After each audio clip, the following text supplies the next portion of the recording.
Hello, friends. This is Dave Hurwitz, executive editor at ClassicsToday.com, here with a complete disaster of a performance, actually 3 disastrous performances.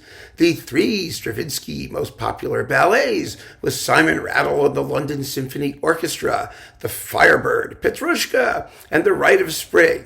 Now, since when did Stravinsky's ballets become a sort of like open field test case for late romantic, decadent, micromanagerial noodling?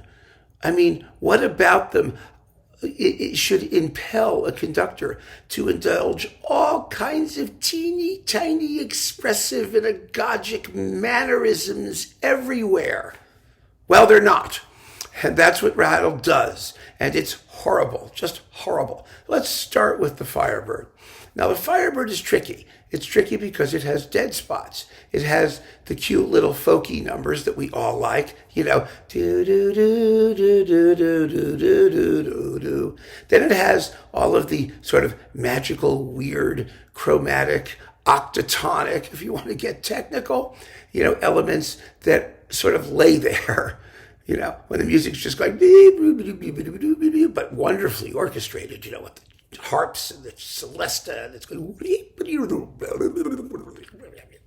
right?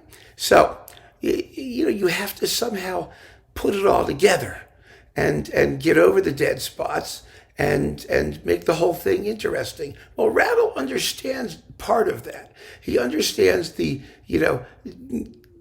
problem with the dead spots, but the solution is not to stop them in their tracks and drool over every single instrumental bit of filigree. The answer is to get past them, is to move, to keep it's a ballet. It's about rhythm, for heaven's sake. And boy, there's no rhythm here. Really very little. I mean, the playing is just bored. Everybody sounds bored. I mean, for all 3 performances, everybody sounds bored, quite frankly. But my goodness, when the Firebird finally comes, the little fweep, fweep, boop, fweep, fweep, fweep, fweep, it's doing little bird things. This, oh my gosh, this bird is just like, it's stuck in an oil slick. It's horrible. Just horrible. Even the Infernal Dance. I mean, the Infernal Dance, it goes in a tempo, but it has no accents. It has no rhythm. It has no tension.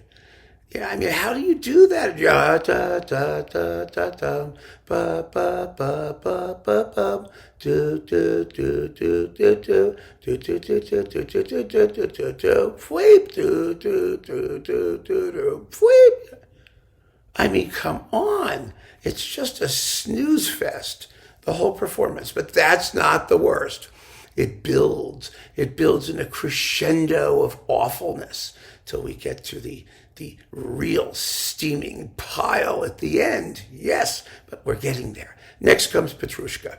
Now, Petrushka starts out well. I mean, it's perky and it's nice, and the Shrovetide fair is shroving and faring, and it's okay. But of course, as soon as we get to the interior of the work, where you have the solo numbers, Rattle's urge to meddle, just alights. It's incredible. I mean, the ballerina's dance, with the trumpet.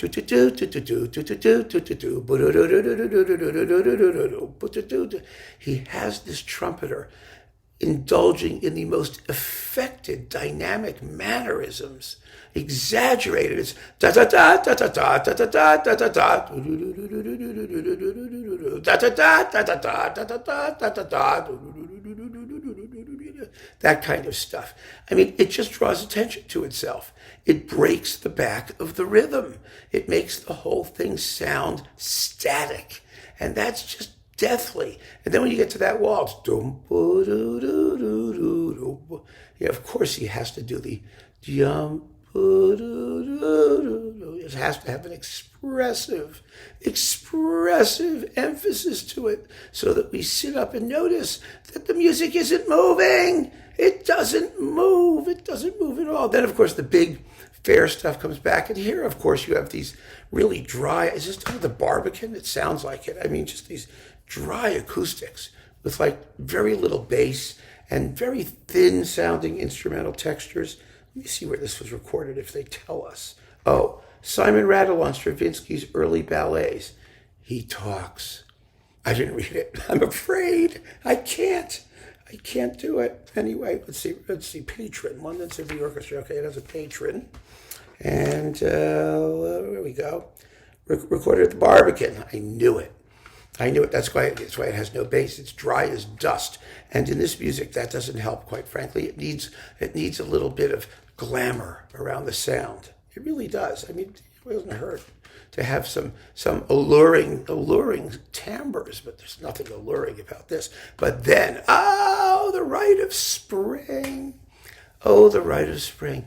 This is just vile. I mean, really, the opening bassoon solo.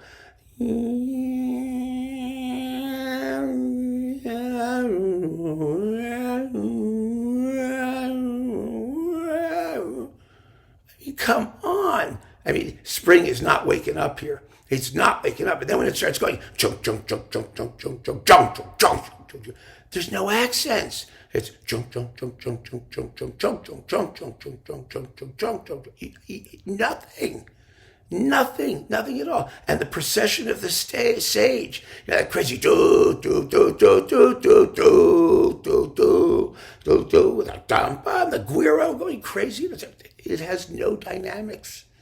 There's no dynamics. See this? This is more dynamics than this performance has. It's just hideous. But then we get to the second half.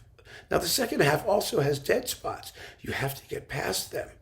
You just do it. And Rattle, it sounds like they're counting. It really does. There's no violence. There's no intensity anywhere in this performance. None. Not a bit. Not a shred.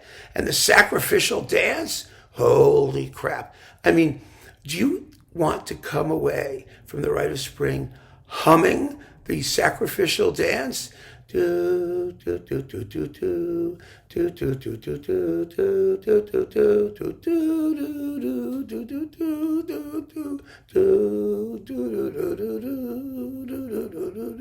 do do. I mean, it's like you're whistling in the park. You whistle the sacrificial dance. What is sacrificial about it? Nothing. Absolutely nothing. And you'd think, let's really think about this for a minute. Orchestras today are fantastic. They can play the daylights out of this music.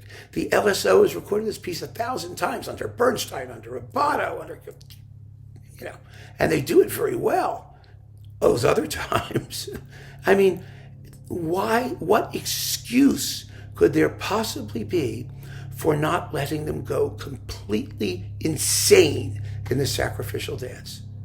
I mean, there is just no reason for it. They should be playing like demons. But here, I mean, Rattle's just interested in little minutiae, little bits of detail here and there, and at a nice, relaxed tempo so that you can hear all the folksy little melody in it. Ugh! Ugh! It's just horrible. Absolutely horrible. So this release is just a barfalicious mess. And I know, because you've told me about other things that I've said are barfalicious messes, that will only encourage you to go listen to it. And I think that's wonderful. It's fine. It's fine by me. I mean, like I said, the best way to really do a negative review is to pretend something doesn't exist at all. Anything else, any other kind of publicity is positive, frankly, no matter what you say. But this really is just dreadful Stravinsky. Very well played and very wrong-headed. Everything horrible about it comes from the guy on the podium. So keep on listening, friends. Thanks for joining me. Take care.